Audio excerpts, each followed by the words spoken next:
고대 중국의 철학서인 한비자는 법가 사상가 한비가 쓴 책으로 인간 본성에 대한 깊은 통찰과 현실적인 지혜를 담고 있습니다. 이 책에는 수많은 경고와 이야기가 담겨 있는데 그 중에서도 선유자익이라는 구절은 특히 주목할 만합니다. 이 구절은 수영을 잘하는 사람이 물에 빠진다는 뜻으로 자신의 능력에 대한 지나친 자만이 오히려 위험을 초래할 수 있다는 교훈을 전해줍니다. 현대 사회에서는 다양한 분야에서 뛰어난 능력을 가진 사람들이 많습니다. 하지만 능력이 뛰어나다고 해서 항상 성공만이 보장되는 것은 아닙니다. 오히려 자신의 능력에 대한 지나친 자신감이 실패를 초래할 수 있습니다. 그렇다면 우리는 어떻게 이 교훈을 우리 삶에 적용할 수 있을까요? 이번 영상에서는 선유자에게 의미와 그로부터 얻을 수 있는 삶의 지혜를 살펴보겠습니다. 자만심의 함정. 수영을 잘하는 사람이 물에 빠져 죽는다는 말은 어떻게 보면 논리에 맞지 않는 것처럼 보일 수 있습니다. 수영을 못하는 사람이 물에 빠지는 것이 더 자연스럽지 않나 생각하기 쉽습니다. 그러나 이 고사성어는 자만심의 위험성을 경고하는 메시지를 담고 있습니다. 초보자는 항상 조심합니다. 왜냐하면 자신의 한계를 너무나도 잘 알기 때문이죠. 반면 전문가나 능숙한 사람은 자신감이 지나쳐 자만으로 이어지기 쉽습니다. 예를 들어 수영을 잘하는 사람은 물속에서 자유롭게 움직일 수 있다는 자신감을 가지고 있지만 그 자신감이 방심으로 이어져 안전수칙을 무시하게 되면 큰 사고로 이어질 수 있습니다. 반면 수영을 못하는 사람은 물에 들어가면 조심스럽게 행동할 수밖에 없습니다. 자신의 한계를 너무나 잘 알기 때문에 최대한 조심하면서 물에 들어갑니다. 이와 같은 맥락에서 말을 잘 타는 사람은 자만심 때문에 말에서 떨어질 수 있습니다. 자신이 말을 잘 탄다고 생각하면 안전장치를 소홀히 하거나 주의를 기울이지 않을 수 있습니다. 반면 말을 잘 못하는 사람은 항상 위험을 인지하고 조심스럽게 행동합니다. 성공의 역설. 성공한 사람들의 가장 큰 문제점 중 하나는 바로 성공한 순간 방심한다는 것입니다. 우리는 흔히 성공의 정점에 있을 때 자신감이 넘치고 모든 것이 잘 풀릴 것이라고 믿습니다. 그러나 이 순간이 바로 가장 위험한 순간이 될 수 있습니다. 성공은 달콤한 열매이지만 그 열매를 따는 순간 우리는 자만심이라는 독을 함께 마실 위험이 있습니다. 많은 성공한 사람들이 그 자만심 때문에 실패를 경험하게 됩니다. 이는 마치 수영을 잘하는 사람이 물에 빠지는 것과 같은 이치입니다. 선유자익이 주는 삶의 지혜. 이 고사성어는 우리의 일상생활에서도 많은 교훈을 줍니다. 우리는 자신이 잘하는 분야에서 자만하지 말고 항상 조심하고 겸손해야 합니다. 자만심은 우리를 방심하게 만들고 그 방심이 결국 큰 실패로 이어질 수 있습니다. 그렇다면 우리는 어떻게 이 자만의 함정을 피할 수 있을까요? 첫째, 항상 겸손한 마음을 가지세요. 겸손은 단순히 자신을 낮추는 것이 아니라 자신을 객관적으로 바라보고 언제나 배울 자세를 갖추는 것을 의미합니다. 아무리 뛰어난 능력을 가지고 있더라도 세상에는 더 배울 것이 많습니다. 예를 들어 한 분야에서 전문가로 인정받는 사람일지라도 새로운 기술이나 방법론이 계속 등장합니다.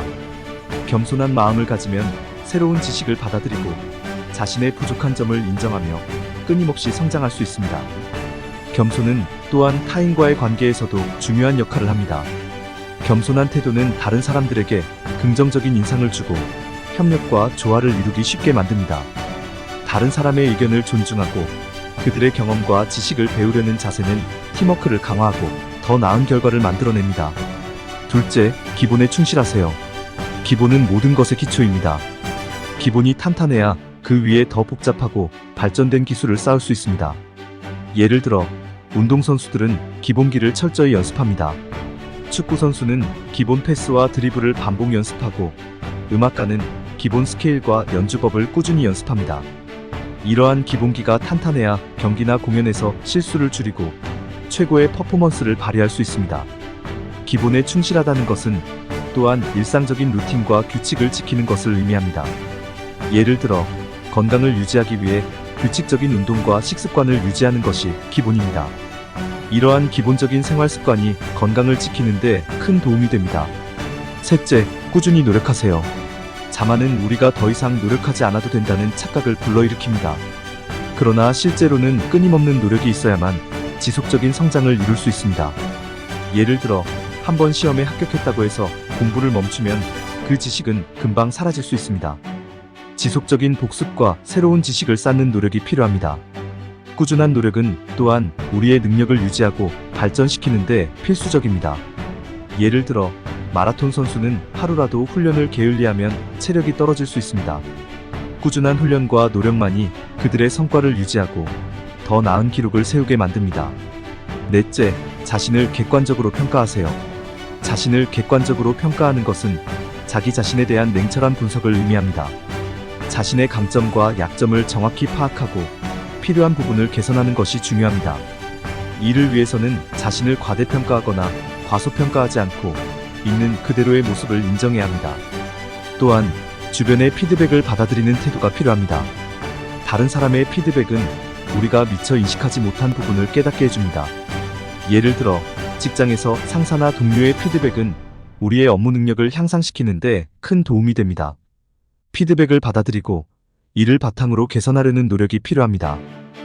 선유자익 일상생활에 적용하기. 선유자익을 우리의 실생활에 어떻게 적용할 수 있을까요? 먼저 직장에서의 상황을 생각해 봅시다. 우리는 시간이 지날수록 업무에 대한 능숙함이 높아지고 여러 프로젝트를 성공적으로 완료하면서 자신감이 생깁니다. 그러나 이때 자만심이 생길 위험이 있습니다. 예를 들어 나는 이미 이 일을 잘 알고 있어라는 생각으로 새로운 도전이나 변화에 대해 방심하게 됩니다. 결국 이러한 방심은 예상치 못한 실수나 실패로 이어질 수 있습니다. 따라서 우리는 항상 겸손한 마음으로 자신의 능력을 과신하지 않고 끊임없이 배우고 성장하려는 자세를 가져야 합니다. 또 다른 예로 인간관계를 살펴봅시다. 우리는 오랜 친구나 가족과의 관계에서 자만심에 빠져 그들의 소중함을 간과할 때가 있습니다. 예를 들어 이 사람은 언제나 내 곁에 있을 거야 라는 생각으로 상대방을 당연하게 여기고 노력과 배려를 소홀히 하게 됩니다. 하지만 인간관계는 지속적인 관심과 노력이 필요합니다. 자만심을 버리고 항상 상대방을 존중하고 작은 일이라도 배려하는 마음을 가져야 합니다. 예를 들어 친구가 힘들어할 때 진심으로 위로해주거나 가족에게 감사의 마음을 표현하는 작은 행동들이 관계를 더욱 돈독하게 만듭니다. 이처럼 직장에서나 인간관계에서 자만심을 경계하고 겸손과 배려를 실천하는 것은 매우 중요합니다. 자만심은 우리의 성장을 방해하고 소중한 관계를 해칠 수 있습니다.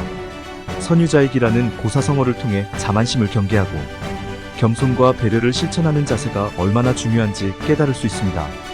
직장에서나 인간관계에서 자만심은 우리의 성장을 방해하고 소중한 관계를 손상시킬 수 있습니다.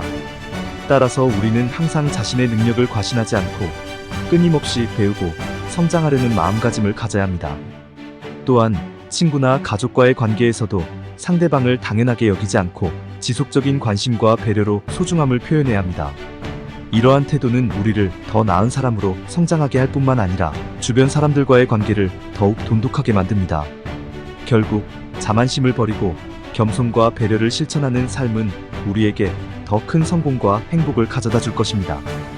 따라서 우리는 항상 자신을 돌아보고 겸손한 마음으로 살아가야 합니다.